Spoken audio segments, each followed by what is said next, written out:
हमसे यार दोस्ती के लिए जिंदगी अपनी वार दे, दोस्ती के लिए जिंदगी अपनी वार दे। हमने कहा है तुम भी कहो, सुनो जोर से दुनिया वालों, तुम्हें जरा हम पे डालो, सारे जितना जोर लगा लो, सबसे आगे हो गई हिंदुस्तानी।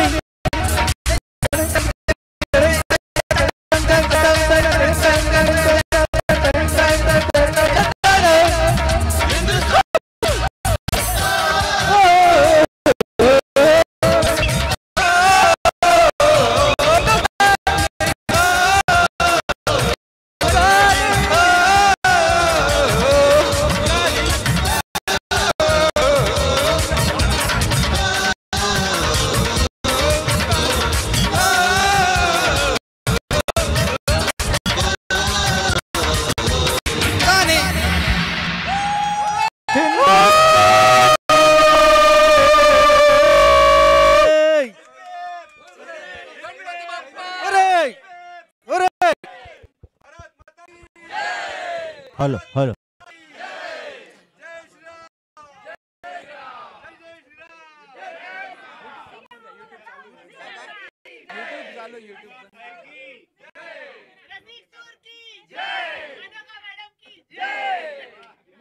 हिमांशु भाऊंचा बरं आता अनाउन्स हिमांशु भाऊंचा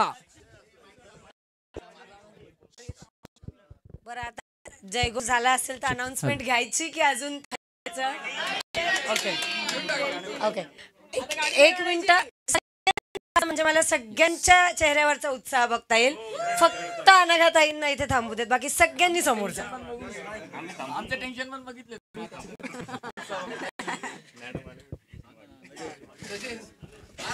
काय वेगळं असतं.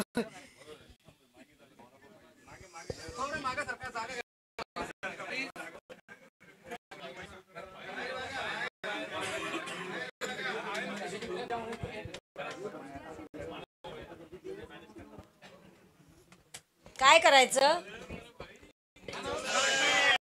बर ऐकायला कान.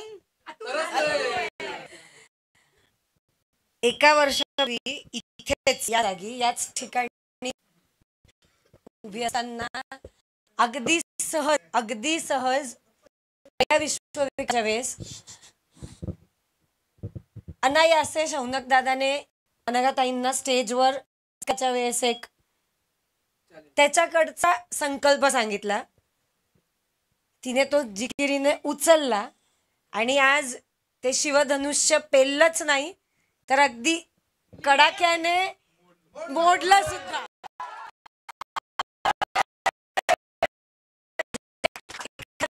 स्वतःच्या मनाचा संकल्प ही एक वेगळी गोष्ट आणि कोणीतरी दुसऱ्याने नाही मे बी चॅलेंज नाही म्हणणार आपण, पण एखाद्याने दुसऱ्याने सुचवलेलं आणि त्याला म्हणजे एका सेकंद भरात होकार देऊन उचलणं ही अजिबात सोपी गोष्ट नसते. बरं फक्त तेवढंच नाही तर वर्ल्ड रेकॉर्ड क्रमांक 1 आणि वर्ल्ड रेकॉर्ड क्रमांक 3 ह्याच्यामध्ये त्या 6 महिन्याच्या गॅप मध्ये अजून एक विश्वविक्रम तिने केला आणि फक्त महिलांना घेऊन केला. कॉमनली घेऊन करणं वेगळं आणि फक्त बायकांना घेऊन करणं खूप वेगळं. पेशन्स आणि स्ट्रेंथ दोन्ही लागतं. सो आणि टू बी व्हेरी ऑनेस्ट म्हणजे अगदी आज काही फापट पसारा नाही म्हणणार किंवा अगदी मला खूप काही वेगळं वाटलंय किंवा I was not expecting, I am very surprised, shocked असं तिला तिथे बोलली की मी खूप नॉर्मल आणि काम आहे बिकॉज मला माहिती आहे की 36 तासाचं होऊ शकतं तर 40 hours is peanuts for her. So it's okay. जे जेव्हा पहिल्यांदा 36 तासा विषय होता सो विश्वविक्रम 250-250 मी पण जज केले पण त्याला काहीतरी अवधी असतो, त्याला काहीतरी कॉन्सेप्ट असते. 36 hours आमच्यासाठी पण खूप मोठी गोष्ट होती आणि माझ्याही आला हा 40 तासाचा पहिला विश्वविक्रम आहे. तेव्हा आय वॉज म्हणजे जितकं टेन्शन तिला होतं जज किंवा त्या लोकांमधल्या काही लोकांना आपण ओळखतो किंवा ते परिचित आहेत पण आपण असतं म्हणजे एखाद्या टीमची मेहनत आणि समजा ती पण नाही झाली आणि मला इथे उभं राहून नकार द्यावा लागला तर ते दडपण जेवढं तुमच्यावर असतं तेवढं तुमच्यावर असतं. पहिलं ते होतं तेच अगदी आतापर्यंत मी इथे आली सुद्धा नाहीये. मी डायरेक्ट ट्रॉफी सो आता अजून वेगळ्या भाषेत काही सांगायची गरज नाहीये. 30 सक्सेसफुल रेकॉर्ड आणि सलग तिसरा 40 तासाचा 1111 गाणी अंतरी फॉर्मॅट मध्ये. Taking it all for her.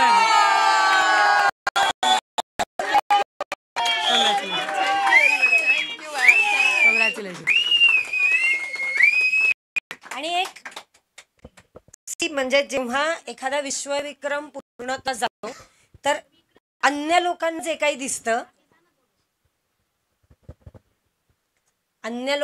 काही दिसतं ते काल सकाळी 7 वाजता सुरू झालेला कार्यक्रम आता 11 वाजता संपणारा कार्यक्रम फक्त हा जो प्रवास आहे तो दिसतो.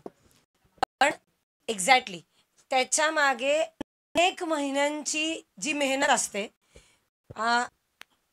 म्हणजे फक्त ते एका कार्यक्रमाचं काम तेवढं घरचं काम असतं, अन्य बाहेरच्या जबाबदाऱ्या असतात, आपला बिझनेस असतो, आपलं पर्सनल आयुष्य असतं, त्यात चढाव सगळ्या गोष्टी असतात. ते सांभाळून सगळ्यात मोठा जो टास्क असतो तो लोकांची मनं सांभाळणं. त्याला काहीच तोड नसते. एखाद वेळेस स्वयंपाक तासभर उशिरा झाला चालतो, एखाद रात्र झोप नाही लागली चालते, पण गायक किंवा वादक ज्याला जे काही तुम्ही नाव द्याल तो नाराज झालेला चालत नाही किंवा मधून सोडून गेलेला चालत नाही. सो सगळ्यात मोठा जो टास्क असतो ना या कुठल्या इव्हेंटमध्ये म्हणजे जे कुठले इव्हेंट्स तास चालणार असतात त्या मागची जी 3, 4, 2, 5 महिन्याची जी काही फेज असते किंवा जे काही परिश्रम असतात त्यांना खरं तर काही तोड नसते. टू बी व्हेरी ऑनेस्ट इथे उभं राहून 40 तास निभावून नेणं खूप सोपं आहे. बिकॉज प्लॅनिंग झालेलं असतं, टायमिंग कॅल्क्युलेट झालेलं असतं, गाणी ठरलेली असतात, लोक उपस्थित असतात, अगदी वेळेवर बी पण रेडी असतो. But what takes it is the process. इतक्या वर्षांपासून इतक्या ते बघितलंय पण ज्या स्ट्रेंथने आणि ज्या पॉवरने शी टेक्स इट. प्रत्येक ठिकाणी एक टीम असते. It's a team of 10-15-20 people. पण जिथे एका सिंगल व्यक्तीने 2-3च लोकांच्या मदतीने फक्त जेव्हा ते उभं करायचं असतं ना त्याला खरंच this is what we should do. आणि झाले असतील या पूर्ण फेजमध्ये रुसवे फुगवे प्लस मायनस, कोणाचं मनदुःख, एखाद्याला गाणं मिळालं नसेल चॉईसचं, कुठेतरी ट्रॅक मिळाला नसेल. Because that is practical, that happens, that is everywhere. एखाद्याला ट्रॅक आत्ता नाहीये, ह्याच्या आधी 2 महिन्यात किती असतील ह्याचा अनुभव मी आधी घेतलाय. सो ते एखाद्याला ट्रॅक मिळाला नसेल बट जेव्हा ही ऍक्च्युअल मोमेंट येते तेव्हा it's all worth it. So ती तिच्याकडनं काही मागेल नाही मागणार. पण ॲज सिन्स जजिंग आणि प्रेझेंटेशन आता सो मी एक समन्वयक म्हणून त्या दोघांच्या मधलं समन्वयक पट माझ्याकडे असल्यामुळे जे काही प्लस मायनस झालं असेल ते सगळं इथेच सोडून जाताना फक्त घरी जाताना त्या 40च्या रेकॉर्डचा आनंद घेऊन. बिकॉज अल्टिमेटली एव्हरीबडी अग्रीज की तिने एकटीने ठरवलं असतं तर तिला नसतं करता आलं. एकटा हिमांशू किती पडला असता नसतं करता आलं. Every single member, every single song counted, every minute counted. So this is everybody's. म्हणजे एकही गायक नसता आणि एकही गाणं नसतं किंवा एकही मिनिट असता तरी हे होणं शक्य नव्हतं. सो हे तिचं आहे तितकं तुमच्या सगळ्यांचं पण आहे. But of course somebody has to take that credit. So it is. आणि म्हणून तुम्हाला सगळ्यांना तिथे उभं केलं. लाईक पीपल सेड की आम्ही इथे उभं राहून घेतो, म्हणून हिमांशूला सुद्धा खाली उतरवलं की एक व्यक्ती जेव्हा भक्कम मागे उभी असते ना तेव्हा पुश मिळतो माणसाला. That is the reason. Finally it is all.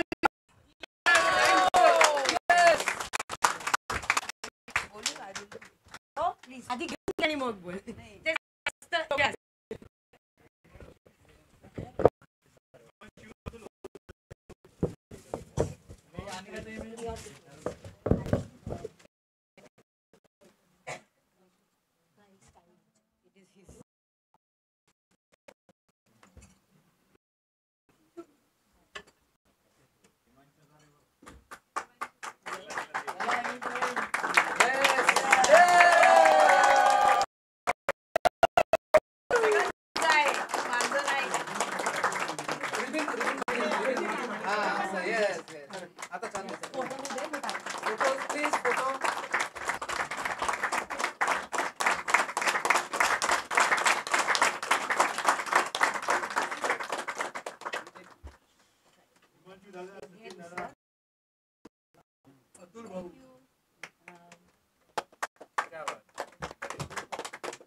नमस्कार.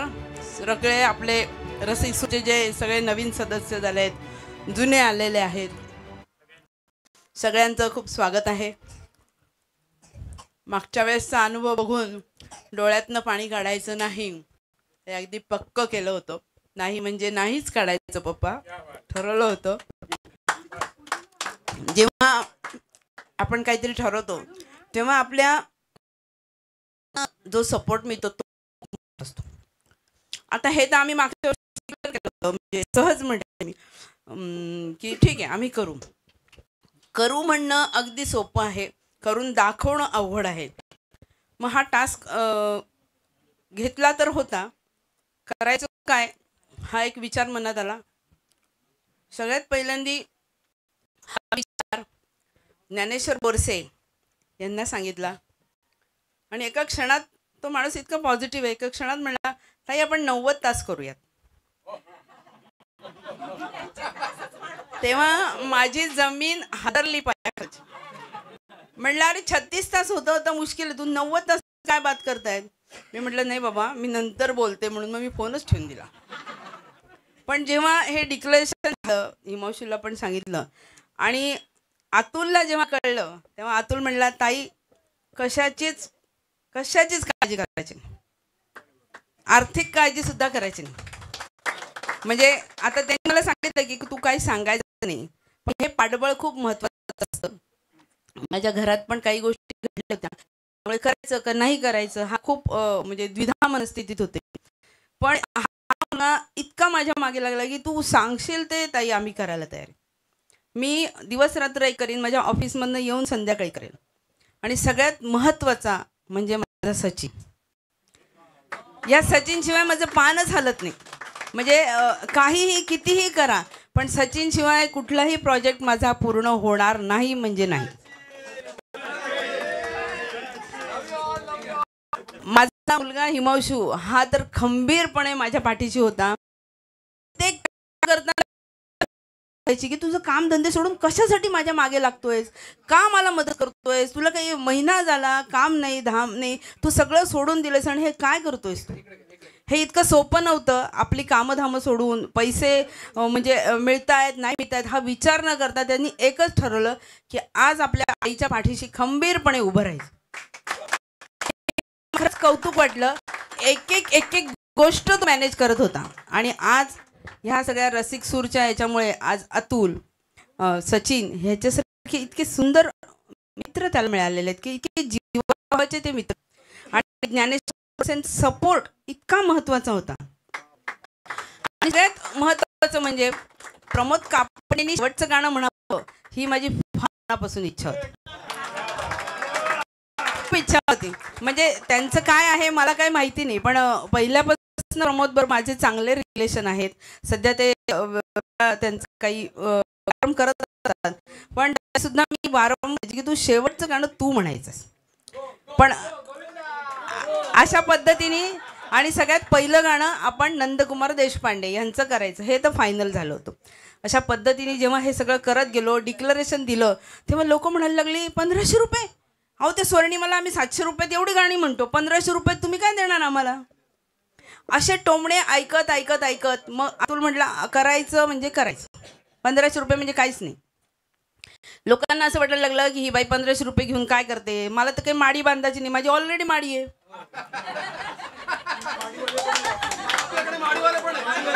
माडीवाले पण आहेत. त्यामुळे तोही काही विषय नाही. त्याच्यानंतर एक चांगले सद्गृहस्थ भेटले मला, जगदीश सर महाजन. त्यांनी मला खूप सपोर्ट केला की म्हटले ताई अगदी अचानक ते असे कार्यक्रम बघायला यायचे. म्हटले आम्ही भाग घेणार. मला कल्पना नव्हती की ते गाणं वगैरे म्हणतात, पण त्यांनी सुद्धा इतकं मला सपोर्ट केला छान. तर अशा पद्धतीने अनेक जण भेटत गेले. अविनाश पाठक आमचे आहेत काही. त्यांनी पण सांगितलं की ताई कॉम्प्युटरचं जे काही काम असेल ना ते मी करीन. पण ते करीनच राहिलं. पण पहिल्यांदा थोडंफार केलं, त्याच्यानंतर त्यांच्या कामामुळे त्यांना यायला मिळालं नाही. अशा रीतीने आता खूप जण आहेत इथे असे की म्हणजे मला माहिती नसलेली मदत त्यांनी केलेली. आता हे करत असताना सोपी गोष्ट नव्हती. 1200 गाणी आपल्याला करायची होती. 1200 गाणी करणं इतकं सोपं का. 1 तास अंताक्षरी आपण करू शकत नाही, पण 1200 गाणी 40 तासात बसवायची हा एक ध्येय ठेवलं समोर. म्हणून लोकांकडनं आपण गाणी मागवली होती.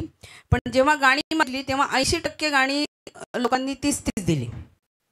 म्हणजे 80% गाणी दिल्यानंतर 20% ह्या 1200 मध्ये मला गाणी शोधून काढायची होती. तर हे इतकं अवघड होतं. ठीक आहे, हे सगळं झालं, ते काही मी तुम्हाला पुराण सांगत नाही.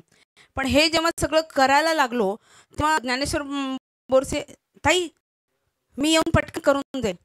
पण येईपर्यंत मैत्री होईपर्यंत त्यांना 2 महिने लागले, कारण ते इतके व्यस्त असतात. मग लक्षात आलं की आता हे करणार कोण. बरं अतुलला पण वेळ नाही, सचिन काम. मग अचानक एक मुलगा आमच्याकडे आला, त्याचं नाव यश प्रधान. आणि आज आपण हे जे सगळं काही बघतो आहे हे केवळ आणि केवळ त्या मुलाच्या ह्याच्यात यश. आणि पहिल्यांदा हालात करण्यात खरं असं वाटतं म्हणजे यांना माहिती ना कॉम्प्युटरचं. म्हणून ना कधी समोरची व्यक्ती बघून कधी आपलं मत ठरवू नये. तिच्यामध्ये काय गुण आहेत हे बघावं. मी म्हटलं ठीक आहे करतोय करू दे म्हटलं. आता काय आपण सध्या बघायला नको, कारण माझा 100% विश्वास सचिनवरच आहे अजूनही. जरी त्यांनी केलं असलं तरी माझा विश्वास माझ्या मुलावर नसेल एवढा माझा विश्वास त्याच्यावरती. कामामध्ये तो 1 नंबर आहे. त्याच्यानंतर ह्यांनी यशनी जे काम करून द्याय ना ते इतकं अप्रतिम होतं की हे सगळे जे तुम्ही दिले होते ते डाउनलोड करणं आणि त्याचं कटिंग करणं हे इतकं सोपं नव्हतं. कारण जो शब्द येत होता, जेव्हा तो शब्द यायचा तेव्हा तुमच्या फॉर्ममध्ये ते शब्दाचं गाणंच नसायचं. मग देऊ कुठून तुम्हाला. मग मला फोन यायला लागले, आम्हाला काय गाणंच दिलं नाही, आम्ही येतच नाही. धमक्या द्यायला लागल्या, आमचा ट्रॅकच नाही, आम्ही येणारच नाही. काय आहे ताई तुला कळत नाही का, आम्ही अशी गाणी म्हणतो तशी गाणी म्हणतो, असे अनेक अनेक अनेक गोष्टी घडत गेल्या. पण ह्याच्यातनंही देवाने आपल्याला तारून नेलं. आपण हे सगळे जे कष्ट होते ते म्हणजे आजच्या ह्या घडीला आपल्याला आनंद दिला. आणि खरोखर म्हणजे सगळ्यांनी जी काही मदत केली आहे, कोणाचं नाव अनवधनाने राहिलं असेल म्हणजे आमचे क्षीरे आहेत, घुगे सर आहेत, अजून आणखीन आहेत, मंगेश खोत आहेत. मंगेश खोत कुठे आहेत? हां, मंगेश खोत आहे. हे सगळं जे डेकोरेशन केलं हे मंगेश खोतांनी केलं आहे आणि कैलास संकपाळ यांनी केलेलं आहे. म्हणजे आपल्या घरातल्या गोष्टी आणून हे सगळं करणं हे पण अवघड असतं. आपण एखादं साधं म्हणजे पाणी जरी प्यायचं असलं, द्यायचं असलं तरी 10 वेळा विचार करू की आपल्या घरातलं पाणी द्यायचं का नाही, 10 रुपयाची बाटली मी आणली आहे, देऊ का नको, असाही विचार आपल्या मनात येत असतो. पण हे कुठलाही विचार यांनी घेतला नाही. खोत सर आजारी असताना सुद्धा त्यांनी हे सगळं केले, हे खूप महत्त्वाचं आहे. तर अशा सर्व लोकांनी मला खूप साथ दिलेली आहे. तर मी सर्वांचे धन्यवाद मानते. हे सगळं तुमच्यापर्यंत आणण्यासाठी, आमचा आवाज तुमच्यापर्यंत पोहोचण्यासाठी काफरे सरांसाठी आपण जोरदार टाळ्या वाजवू. मागच्या 36 तासाला सुद्धा काफरे सरच होते. ह्याही वेळेस कोणाही फोन केला नाही, फक्त त्यांना सांगितलं करायचं आहे. त्यामुळे तो काही म्हणजे साऊंडचा माझा काही विषयच नव्हता की काय असेल ते तुम्ही बघून घ्या.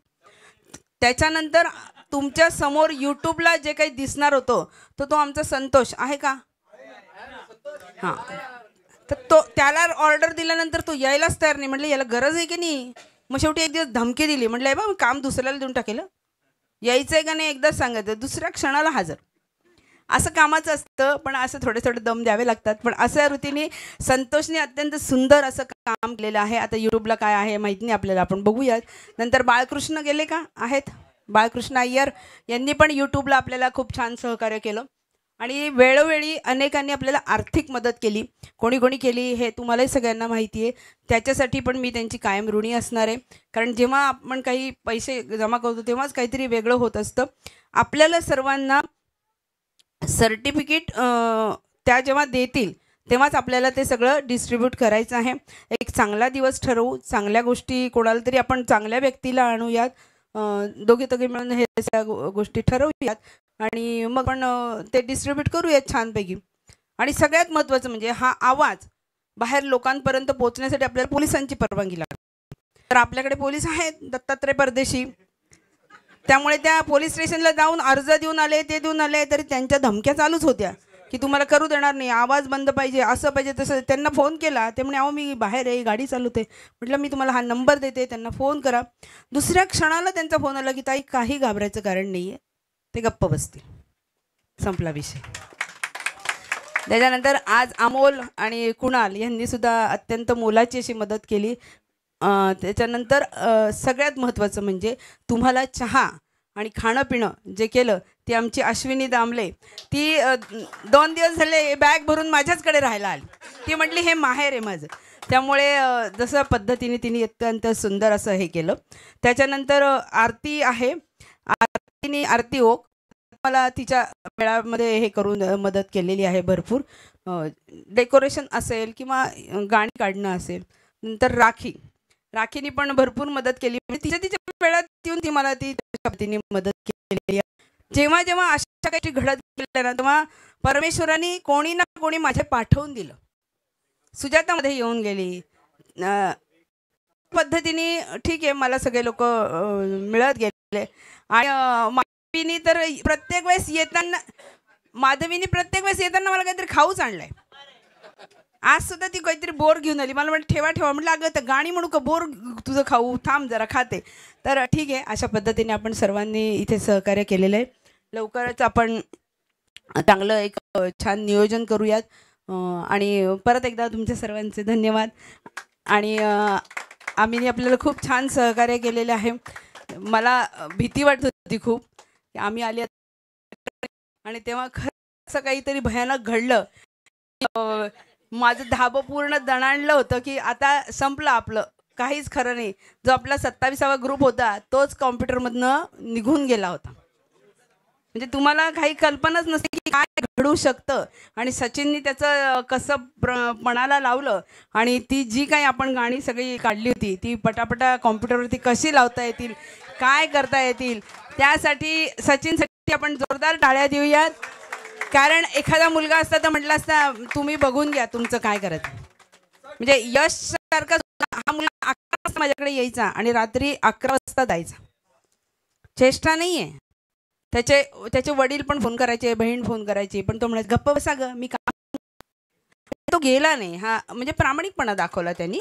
आणि शेवटी माझ्या मिस्टरांचं तर सहकार्य होतंच मला. त्यांचेही खूप आभार आहेत. हे घर त्यांच्याच नावावर आहे त्यामुळे ते खूप महत्वाचं आहे. त्यांचे पण आपण आभार मानूया.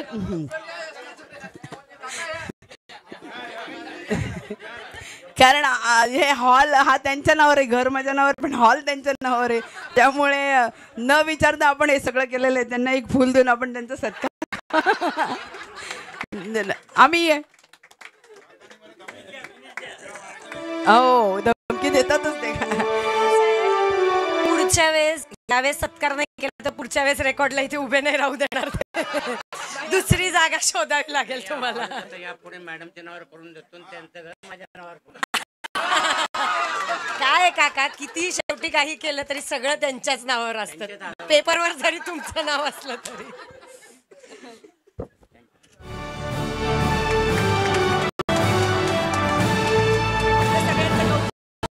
आपण सर्वांनी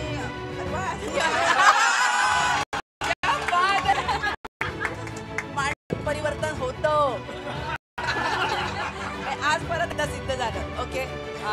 ज्यांनी खरंच मला मदत केली म्हणजे प्रमोद पण बिचारा पुण्याहून आला, गाणं म्हटलं लगेच आल्याला. जी काय त्यांची धावपळ झाली त्याचंही खूप कौतुक आहे. आता जजकडे जाऊयात.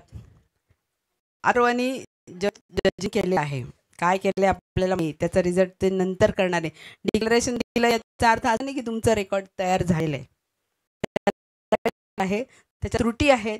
आपल्या इथे आल्यानंतर आपल्याला बऱ्याच गोष्टी असतील की आपण म्हणतो की सुंदर आपण जेव्हा आपण इथे येतो आणि जेव्हा अशा काही गोष्टी घडतात तेव्हा आपल्या सुरांचा आणि आपल्या सगळ्याच गोष्टीचा कस लागलेला असतो. हे तुमच्या लक्षात आलेलं असेल. तेव्हा संगीताची साधना करताना आपल्याला काय बघितलं पाहिजे ह्याचाही आपण म्हणजे अभ्यास केला पाहिजे. सुनीता साठेंनी पण आपल्याला बऱ्यापैकी मदत केली. 2-4 वेळा एवढ्या लांबून तिने पण आपल्याला भरपूर मदत केलेली आहे. किरण पण मध्ये 2-3 वेळा येऊन गेला. अशोक वाघ इथे नाही आहेत. अशोक वाघांनी पण फार मदत केली. उल्हास भसे आणि माधवी भसे यांनी पण आपल्याला खूप मदत केली वेळोवेळी येऊन. तर ह्या सगळ्यांची मी आभारी आहे. तर आणि तुम्ही जर नसता तर हे करूच शकलो नसतो. म्हणजे DM जरी नाही आले ना तरी त्यांचा खूप मोठा मला सपोर्ट होता की ताई करायचं. जनरेटर नसतं तर आपलं काय झालं असतं आज कळलं. सगळ्यात कौतुक आणखीन एक आहे बरं का. पुण्याहून 4 लोक आले होते. त्या लोकांच्या वेळेस लाईट गेले. हा ते लोक डगमगले नाहीत. क्षणभर सुद्धा अत्यंत सुंदर असं त्यांनी इथे सादरीकरण केलं. कुठलीही कटकट त्या लोकांनी केली नाही. म्हणजे मला इतकं कौतुक वाटलं. ते पुढे 1.5 तास बसले. वरती लाईट नाही, कुठेही काही साऊंड नाही. थोडासा काय म्हणजे काफरेंनी काय केलं माहिती नाही मला, पण थोडाफार आवाज येत होता त्यांचा. अशा पद्धती जर सादरीकरण करताना आम्ही एवढं लांबून आलेलो आहे, काय या बाईकडे काहीच सोय नाही, अशा सुद्धा शब्द त्यांनी उच्चारले नाही. हे किती मोठं कौतुक आहे आज आपल्या रसिक सुरसाठी, बरोबर की नाही. पण हे करताना रसिकची जी एक व्यक्ती ती म्हणजे त्याच्यावरती ही जबाबदारी होती, तर त्यांनी त्या लोकांना सांभाळलं. पण इथे आल्यानंतर त्या माणसांनी जराही तक्रार केली नाही, ह्याचं मात्र मला खूप कौतुक वाटलं. आपण त्या लोकांसाठी पण जोरदार टाळ्या वाजवूयात. त्यांना पण सांगूयात की आपल्याला डिक्लेअर मिळालेलं आहे. तर असंच योगदान जेव्हा जेव्हा तुम्ही कुठल्याही उपक्रमात जाल तेव्हा त्यांना द्यायचा प्रयत्न करा. कारण जेव्हा हे काहीतरी घडतं त्याच्या पाठीमागे अत्यंत परिश्रम असतात. मी 4:30ला उठायची, 8 वाजेपर्यंत मी स्वयंपाकघरात बसूनच लिखाण करायची. इतका नवरा वैतागायचा ना मला, काय चाललंय म्हणजे खायला प्यायला देतच नाही हे. पण आज त्यांना कळलं असेल की हे काय करत होते मी ते. तेव्हा मित्रांनो, जर आपण ठरवलं तर त्याचे परिश्रम हे घ्यायचे असतात. दुसऱ्यांना ते आम्ही केलं, आम्हाला फार त्रास झाला, त्रास होणारच ना, त्रास होणारच ना. तो त्रास सहन करायची ताकद आपल्याला सगळ्यांमध्ये देवानी द्यावी, हीच मी विनंती करते. अनघाताईंनी यूट्यूबचा विषय काढलाय, सो एक महत्त्वाचा मुद्दा इथे नमूद करायचा. आज पूर्ण 40 तास तुम्हाला यूट्यूबवर दिसलं असणार, ह्याच्यानंतरही काही दिवस दिसेल. पण जेव्हा आपण गाणं किंवा लिखाण हे जेव्हा दुसऱ्या कोणाचा वापर असतो आणि डायरेक्ट जेव्हा यूट्यूबवर अशा गोष्टी लाईव्ह टाकत असतो, तर बऱ्याच वेळेस असं होतं की कोणाच्या तरी रॉयल्टीज असतात त्याच्यावर, कोणाचे तरी कॉपीराईट असतात. तर यूट्यूबवर त्यांचे आक्षेप येऊ शकतात, त्याच्या स्ट्राईक पडू शकतो. असंही होऊ शकेल की काही दिवसांनी 40 तासाच्या ऐवजी त्यातला जो मधला पार्ट आहे, ज्या काही गोष्टींवर स्ट्राईक पडलेले आहेत, तर ते आपल्याला डिलीट करून तेवढा पार्ट एडिट करावा लागतो बऱ्याच वेळेस. कारण का copyright is an very serious issue and that is offensible. So असंही होऊ शकेल की काही दिवसांनी जर ते एडिट होऊन 40 तासाच्या ऐवजी तुम्हाला 35 तास दिसतात किंवा 30 दिसत आहेत किंवा मे बी पूर्ण 40 दिसतील. आत्ता आपण त्याची खात्री नाही देऊ शकत. पण समजा असं झालं आणि कधीतरी पुढे तुम्हाला ते तेवढंच दिसलं किंवा एखाद्या अनोळखी व्यक्तीने तुमच्याकडे हा प्रश्न मांडला, तर तुमच्याकडे ह्याचं उत्तर पाहिजे की तेव्हा ते कॉपीराईट किंवा रॉयल्टी इश्यूज होताना ते 40 तास झालेलं, ते सगळे साक्षीदार आहेत त्याचे. पण मग आपल्याला एडिट करून ते कमी करावं लागतं आणि हे बऱ्याच कार्यक्रमांमध्ये होतं. गीत रामायणाचं पण तुम्हाला माहिती असेल की बाबूजींचं आहे, त्यांचे अजून वंशज आहेत, त्यामुळे त्याच्यावर पण बऱ्याच वेळेस आक्षेप घेतला जातो. हे एकदम स्टँडर्ड आणि कॉमन उदाहरण आहे म्हणून ते देते, तुम्हाला समजावं म्हणून. सो पुढे कधीतरी फ्युचरमध्ये ते 40 तास दिसलं नाही म्हणून अनघाताईंना किंवा अन्य रसिकवाल्यांना किंवा कोणालाही हा प्रश्न विचारणं, याच्यासाठी हे क्लॅरिफिकेशन की अशा गोष्टी होऊ शकतात. सो कधीही असा काही प्रश्न आला तर you should be well versed with the answer. आणि तुम्ही सगळे गायक आहात म्हटल्यावर हा कॉपीराईट काय प्रश्न आहे, काय विषय तुम्हाला माहिती असेल. पण इथेही तो लागू होतो.